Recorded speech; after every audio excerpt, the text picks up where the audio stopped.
We are delighted that you're joining us for another podcast of Wake Up Align, and it is the podcast for chiropractors, where we get to talk about chiropractic lifestyle, and topics of interest. You can contact us through our email, and that is mailbag@amcfamily.com. Welcome back to Wake Up Align. I'm so glad you were able to join us today. We have a very important topic to discuss, and that's the topic of goals.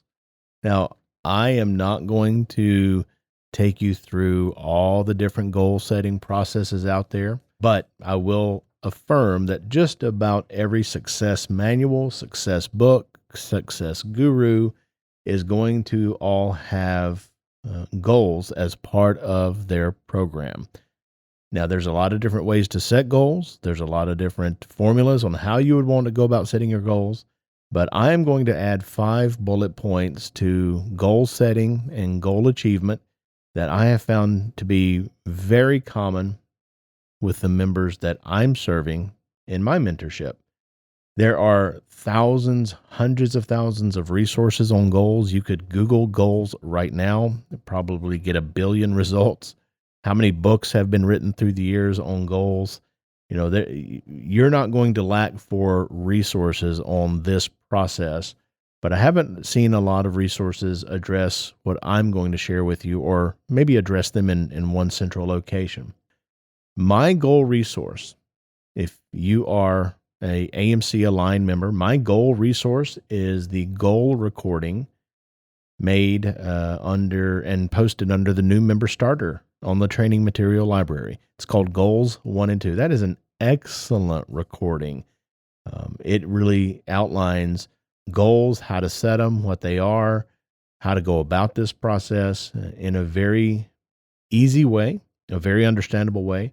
So if you're new to this process and you've got resources like AMC Aligned and that training material library, that's a great resource for you. It's a quick audio. It's not super complex. But that's where mine is starting from. I'm using what I'm going to share today as that recording as a foundation or a baseline. And even if you're good at setting goals, and this is something that you've done a lot, that recording, of course, is a great refresher for you. And even though the material is easy, it's excellently presented, a great refresher, got a lot of really solid principles. It isn't universally applied. It's hard for some people to apply what that goal recording says to do. Not that those people are wrong or that goal recording is wrong. Just there's different mindsets. There's different attitudes. There's different concepts on goals and how people approach this process. So I want to take you through 5 very quick, very easy bullet points that I've seen trap the people that I've worked with through the years. And hopefully, if you resonate with these or some of these, I'll give you a pathway to kind of get through a struggle bus moment for yourself. Point number 1 of the 5 points today. Number 1, numbers are not people, and people are not numbers. Numbers are not people. People are not numbers. How many of us look at the numbers of the business and identify, wrap up, and craft a whole identity with those numbers? So if the numbers are good, well, therefore I am good. If the numbers are bad, therefore I must be bad. That's not true. You have to separate the numbers from the person. The numbers are simply the data, right? The data tells you what is going well, what is productive, profitable, efficient, what needs to be worked on. There shouldn't be a incriminating aspect to those numbers. And on the other side, try not to get too head in the clouds when the numbers are really, really great. I see people do that. I see people have very high emotional states, and they're just supercharged and super passionate and all that when the numbers are good. And you would say, well, why is that a problem? Because businesses go through cycles. All businesses go through cycles. It's impossible to think that you're going to have ever escalating numbers time period after time period after time period. So it's great to celebrate when you have good numbers, but if you don't watch it and you're not careful, you'll be too emotionally high after good numbers, which is setting you up to do what? Crash if you don't have good numbers. So if your emotional state, if your psychological state fluctuates high and low based on what the numbers you're seeing in your business are doing, or the numbers relative to the goals that you've set, you will have to address that. You're going to have to figure out a way to separate yourself and how you feel about yourself from the numbers that the business is producing. It is true to say every business goes through cycles. And there are seasonal cycles. There are cycles based on where you are in your life journey, right? You could have a lot of things demanding your time outside of your business. You could have staff transitions. There's a lot of reasons why your business could be faltering or struggling, not related to you, your performance, your efforts, those types of things. And the other is also true. You could have a business that's performing in spite of you. Keep it realistic. Keep yourself dialed in. Don't allow yourself to get too up or too down based on any numbers that you have. I know people who have lousy numbers. For whatever reason, they have lousy numbers, chronic, temporary, whatever, but they are amazing people. They're giving people, loving people. They are family people. They'd give you the shirt off their back. They'd do anything for you. You're really wonderful people, but for whatever reason, their numbers don't look so good. In no way would I ever say that those people are lousy because they have lousy numbers. Right? They are amazing people, and yes, the numbers can be lousy, but it doesn't affect who that person is. On the other side of the coin, hey, I'll be just completely transparent with you. I have worked with people who had amazing numbers, incredible numbers. They were lousy people. You couldn't have paid me to spend another hour with those people. They're not good people. They're not fun to be around. They don't uplift others. They're not high character, high integrity. Well, are we supposed to say that they're good because they have good numbers or their businesses are healthy? Don't think so. The only way we can make that call is by admitting numbers are not people and people are not numbers. And it's really important that you get your head wrapped around this and you take control of your thinking. Because if you have some good months, if you had some down months, whatever, you're going through the cyclical things that tend to happen to all of us, if you identify yourself and the quality of who you are with your numbers, and the numbers go south, they turn bad or they begin to falter, your emotional state goes down, your enthusiasm goes down, and it is harder to get you back up from that low point. It'd be much better for you to be very even keel, very stable, and allow the numbers to fluctuate. And at least if you have to get up, you don't have to get up from the bottom. You can get up from where you've been maintaining yourself this whole time. Here's an example that I hope illustrates the approach I would recommend that you take. Let's look at your utility bill. Say that you've lived in this house or you've owned this business location for years, and within a few dollars, depending on the season, you know what to expect out of your utility bill. Right? It's going to be X amount of dollars plus or minus.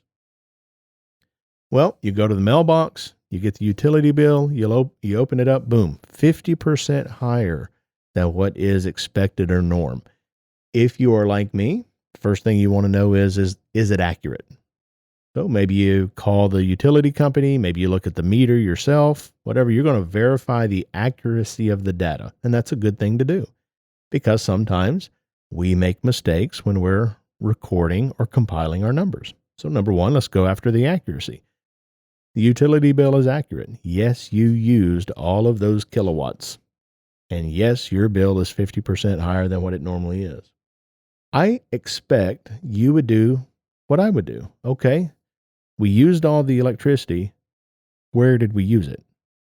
So you're going to go around your house or around your business and you're going to try to find where you've got something plugged up, left on, that's draining the electric, right? That's eating those kilowatts. And you go through your house and you're checking all the rooms, kids' rooms, whatever. Oh, you just found right there in the garage. You're doing some work on the car. You had the heater on because it was a chilly morning, and you left the space heater on in the garage the whole month. Oh man, that was a dumb thing to do. I shouldn't have done that. So you walk over, you turn it off, you unplug it. See, you looked at the data. Is it accurate? Yes, it is. Let's find out where the problem is. Now let's go fix the problem. I doubt that you're beating yourself up or you're in a very low emotional state because you left the heater on all month. You might be mad at yourself for the oversight. Oh, that was a dumb thing to do. Yeah, I get it.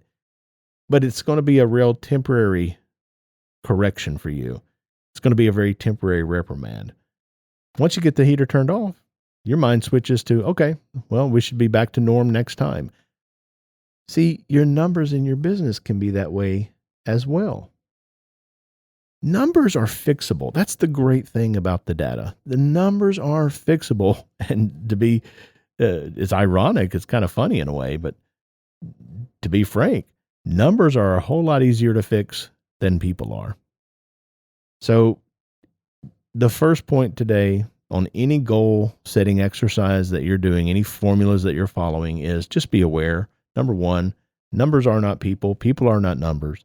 And you are better than what your numbers show. If they're bad numbers, you're still a good person. If they're great numbers, you're still a good person. Not a lot is going to change with the cycles and the changes in your data. Number 2 on our goals bullet points, goals can be intimidating. This is true for a lot of people. Goals can be intimidating. There's really 2 ways I see this playing out. Number 1, the intimidation sets the goal setter up for failure. They're already setting something that is scary, that's fearful. They tend to get negative in their emotional state or in how they think about it.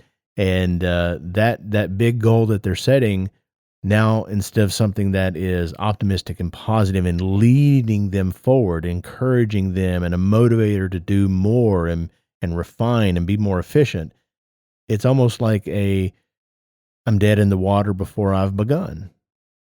They set something big enough where we're trying to grow and stretch, but their thought process about it is, that's just too big. It's intimidating them. It's got them psyched out before they begin. On the goals recording that I referenced at the start of this, there is a philosophy, a concept there that says, shoot for the moon. If you land on a star, hey, you're still on higher ground.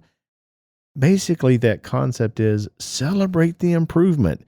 It doesn't matter if the improvement is 50% of what you said or 125% over what the goal was.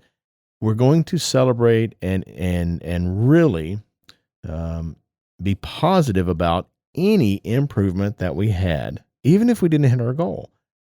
Well, that's great for people who are wired that way, but many people are not. Many people don't look at a goal as something that, as long as I do better than last year, I'm going to keep setting big, crazy, audacious goals. For some people, setting that goal, writing that goal down on a piece of paper, it's almost like Moses climbing back up the mountain, chiseling an 11th commandment that says, thou must hit thy goal. And if you don't do it, if you don't hit it, even if you're 95% close to it, you look at yourself as a failure. If you are wired that way, if you're wired to think that big stuff is intimidating and I really get down on myself, even if I get close, you be very, very careful about how you're setting those goals. I think it's true. I think there's a lot of good philosophy that comes in always cheering on the increase, because that's really what we're trying to do, is to have growth and improvement and development. So is it a problem that you grew 25% rather than 50%? It's really not.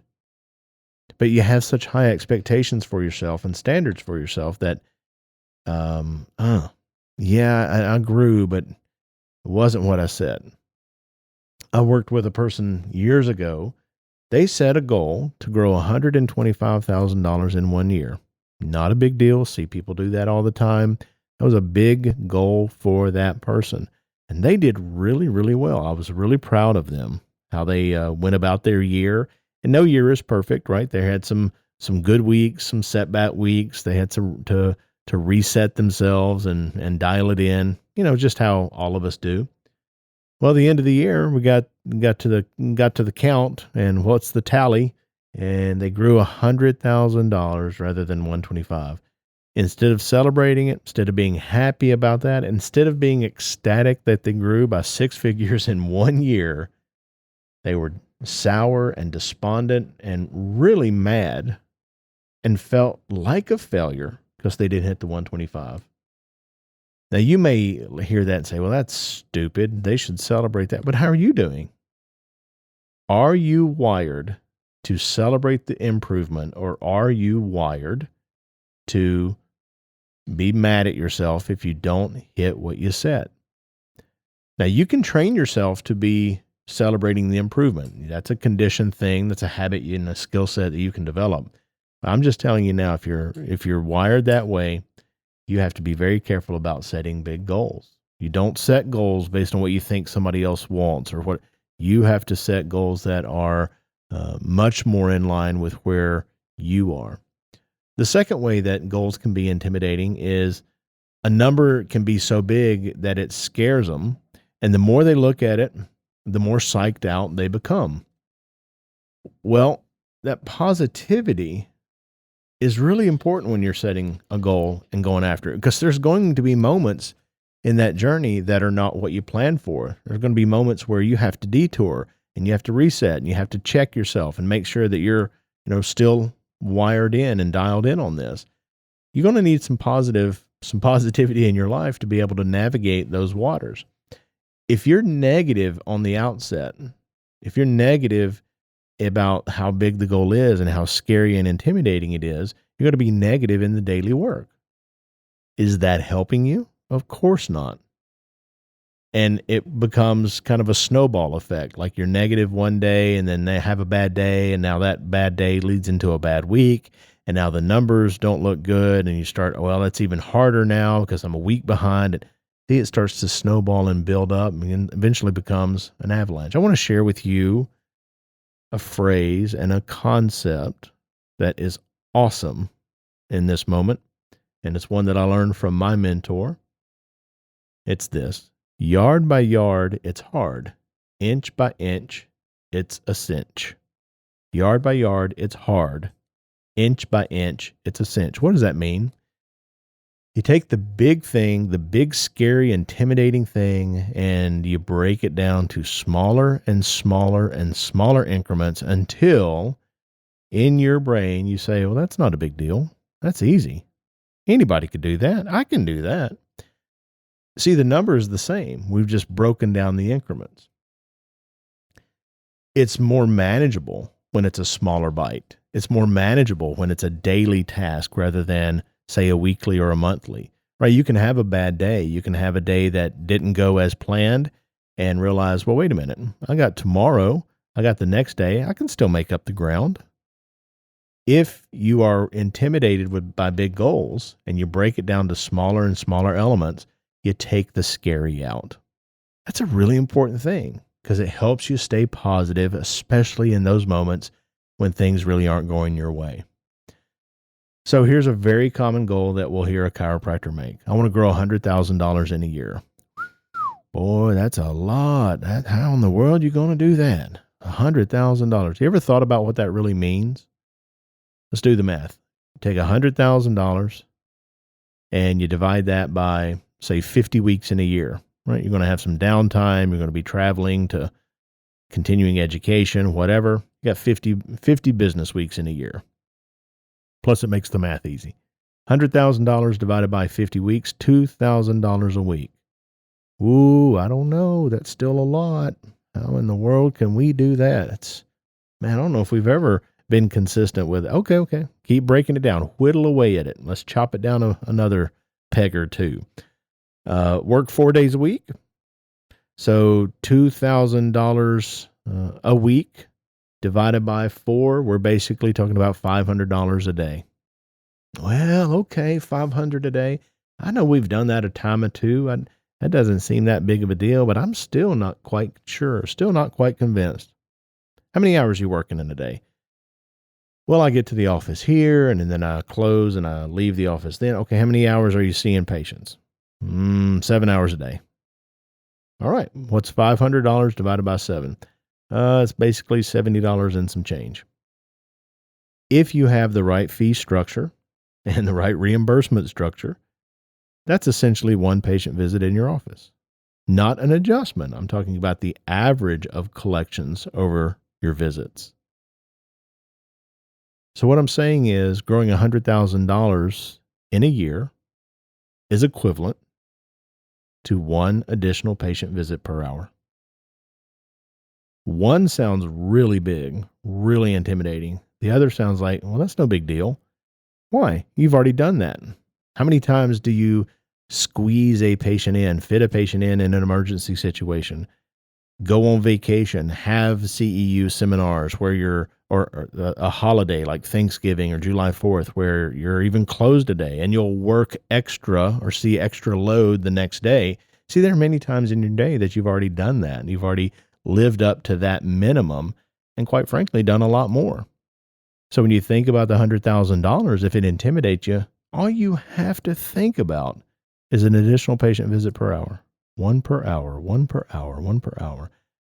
See, you take the intimidating number, you take the big thing, and if you have trouble celebrating the improvement, you be careful about setting it too high. If you have no problems with that, if you're one of those that you celebrate improvement, set it as high as you can, right? There's no way you can lose in that. But if the big number intimidates you, even if you kind of refine it and break it down or make it smaller because you are one of those that feels like it's an 11th commandment on a stone tablet, break it down to smaller and smaller and smaller weekly, daily, hourly tasks and find that it switches in your mind. Once you say, oh, that's easy. Oh, I've done that before. We've done that and we weren't even really stressed. Now you got something you can work with. You don't worry about the $100,000, the big thing. All you have to do is worry about that one additional patient visit per hour. Number 3, your goal has to be big enough to stretch you. And when I say stretch you, I'm talking about not just stretching you in your financial whatever, but I'm talking about a spiritual, mental, conceptual stretch of you. See, you have to get God or innate involved. There are things that you can do and accomplish out of your own abilities, and those things, many of those things are worthwhile, and they're great to go after. Proud of you for when you achieve them. But if you're only setting goals based on what you can see or what you can do by your own talents and abilities, then you're really not putting a demand on your innate. You need to do that because that growth and that confidence gained is the real prize. It's the real thing that stays with you for the goal. See, the goal is not about the end result or the final number. It's not about the prize at the end. The goal is really about who you've become and how you've grown through the process. You learn a lot about yourself by stretching. You learn about what you're capable of doing. See, most of us are more capable than what we give ourselves credit for. We learn how to overcome and navigate obstacles. There's not a single goal I've ever set that came to be the way that I had planned for it. There's always been a detour or a side quest or whatever you want to call it that in the moment you feel like, what am I doing here? I'm kind of lost, but you realize this was part of the process. See, as you stretch to a point where you can't see it, you start to believe in something bigger than yourself. And that's so important. Those convictions, those beliefs get stronger over time. If you're accomplishing something out of your own ability, then you're not really making yourself get to that point where your convictions are in growing, that you are confident there's something out there beyond the empirical, what you can touch or feel. Here's an example of this. We call it post-goal mortem. All right, what is that? Somebody sets a goal, they achieve the goal, and man, they're on top of the world for a couple of weeks, maybe a month. They're walking on cloud nine. They got their chest puffed out and their nose in the air. I mean, they're just celebrating that. And then after the high wears off, talk to them a few weeks later, and I don't know, and blah blah blah, real down, kind of in a depressed state. That's post-goal mortem. They set a goal, they hit the goal, they celebrated the goal, they didn't set another one, and now once the high has worn off, and it is temporary, it always is, now that you're kind of getting in a bad state. I want you to know that the tangible stuff, the material stuff, it fades, it wears off, it corrupts, it rusts. Years ago, I set a goal for myself for a car, and had to do some things and confront some things that I was afraid of to be able to hit the numbers to get the car. Well, did it. Wasn't easy, but it was worthwhile. Hit the goal, bought myself the car, and man, I thought I was hot stuff, and I loved that car, and that car was great, and it was a great car. Best car I'd ever owned. Here I am 20 years later. How many times has that car been recycled by now? It's washing machines and nails and staples and whatever you can recycle the metal out of those cars. It's had several lives by now. Point is, the car wore off. It became something else. I don't drive that car anymore, but I know who I am, and I know how I grew in my convictions and my belief system and what I was capable of because of that goal. See, the growth in myself has remained. What I did to stretch myself and what I accomplished inside of myself has never faded. It still is alive today as it was back then. The confidence gained, the lessons learned is still alive and just as fresh today as it was back then. See, the concept on goals, and goals big enough to stretch you, is a concept that is basically defined this way. You're either green and growing, or you're ripe and rotting. And that comes from another mentor of mine, and that was a phrase that his mentor shared with him. You walk through a home garden, and the stuff is either green and growing, or it's ripe and rotting. Always be green and growing. And that's not in your production or in your visits or in the tangibles. Be green and growing spiritually. Be green and growing with your family. Be green and growing with your character and the type of person that you are. Use the business to challenge those moments. Use the business to refine those moments and grow as a person as you grow your business. Number 4, and be aware the test is coming. Number 4, the test is coming. Many times we set a goal and we think, well, it's all going to be rainbows and roses from this point forward, and and nothing could be further from the truth. In fact, it's more common for you to set a goal, stretch yourself, look to do something you've never done before, and almost immediately, boom, something comes along to test you. And if you're not careful, it'll rattle your cage. You'll think, oh, maybe I shouldn't even be thinking this way, or maybe this goal isn't the right one. Maybe God doesn't want me. This is a sign, obviously. Whoa, whoa, whoa, whoa. Let's back that thought train up. Let's unpack this. The test is coming. You set a goal, you stretch yourself, you put yourself out there, step out on faith, expect the test. Here's an example a lot of people can relate with. All right, so you put on your pants, your clothes one day, they're too tight, they're getting snug. You're like, oh boy, need to lose some weight, got to go on a diet. Don't even tell anybody you're going on a diet outside of your household. You show up to the office next Monday, right? You start a diet Sunday, Monday, whatever. Show up to the office next Monday, and guess what shows up at your front desk all day long?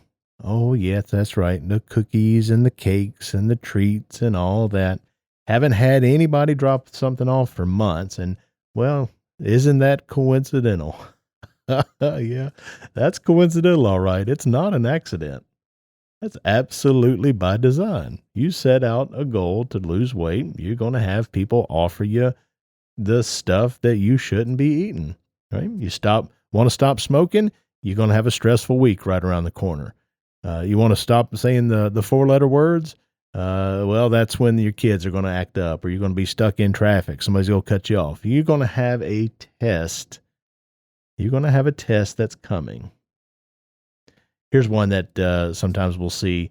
I help a lot of doctors with converting over to a cash approach in their office, or going to more of a private pay.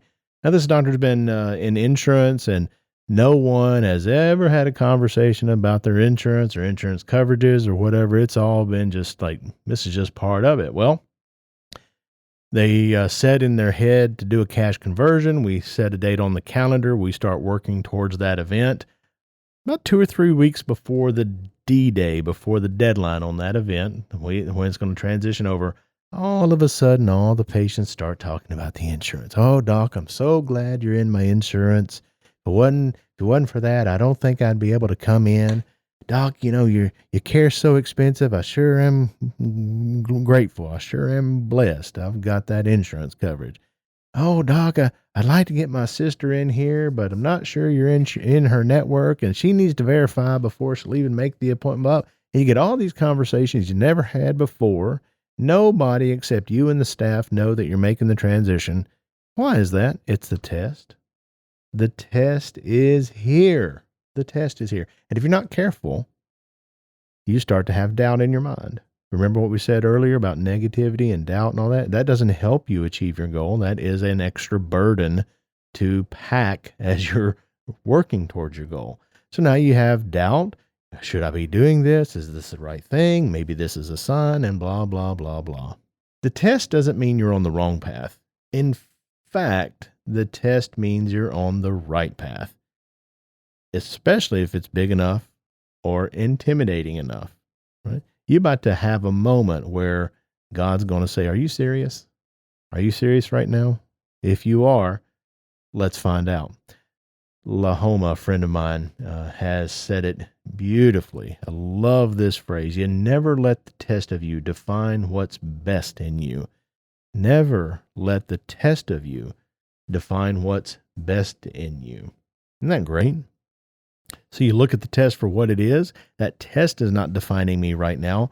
My response to that test will define me today and tomorrow. And that's how you have to look at those moments. When the test comes, celebrate it. It's here. I know I'm on the right track. Man, I'm getting tested right now. Isn't this great? I was predicted. We knew it was going to happen. Here it is. Let's get through this. See, if you can be faithful in the small things, you can be faithful in much. That's Luke 16:10.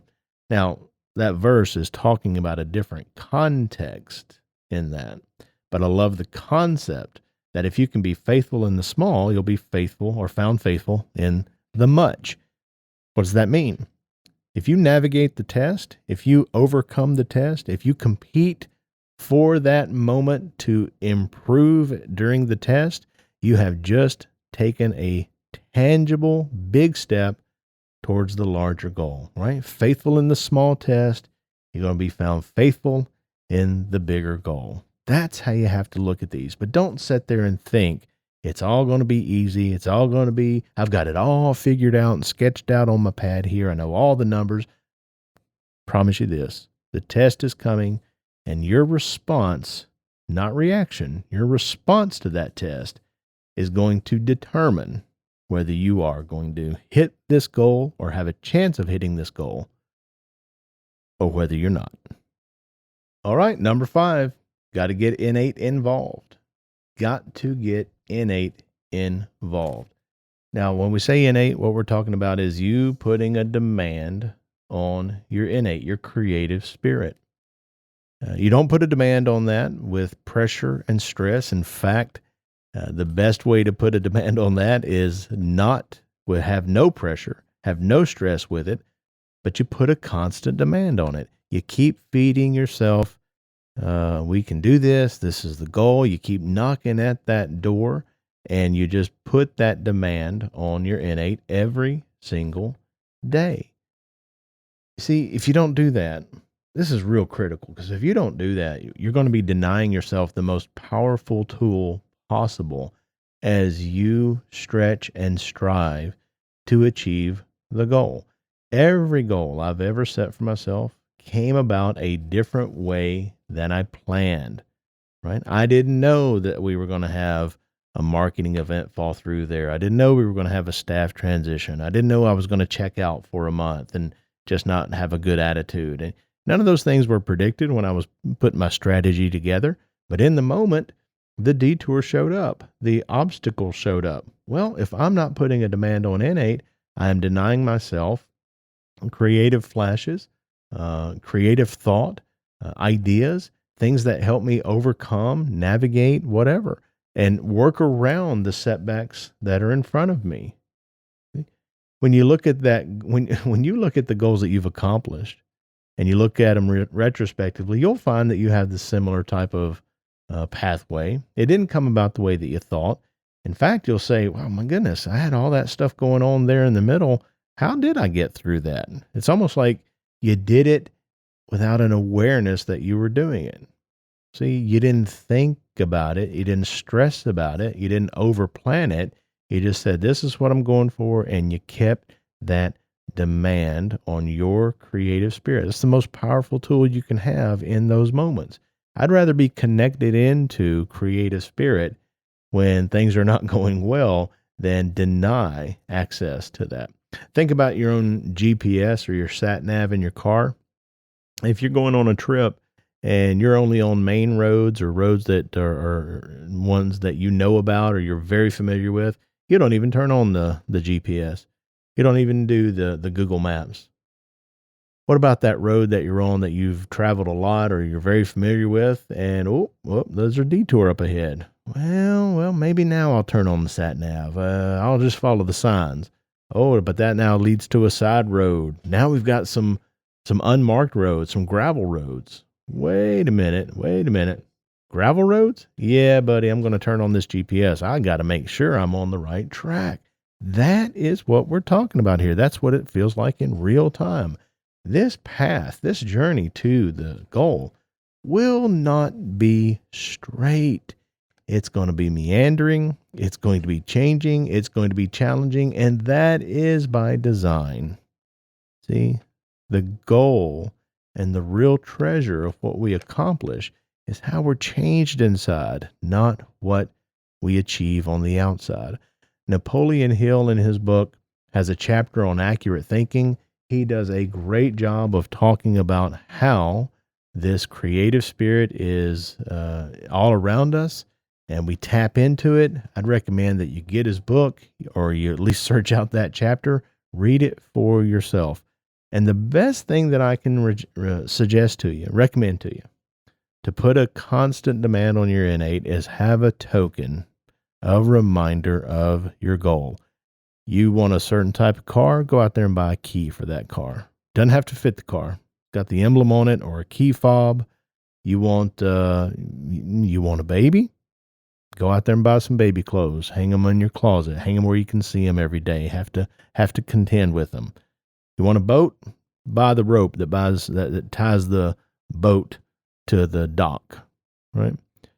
You want a house? Go buy the door knocker for that house. Carry it around with you.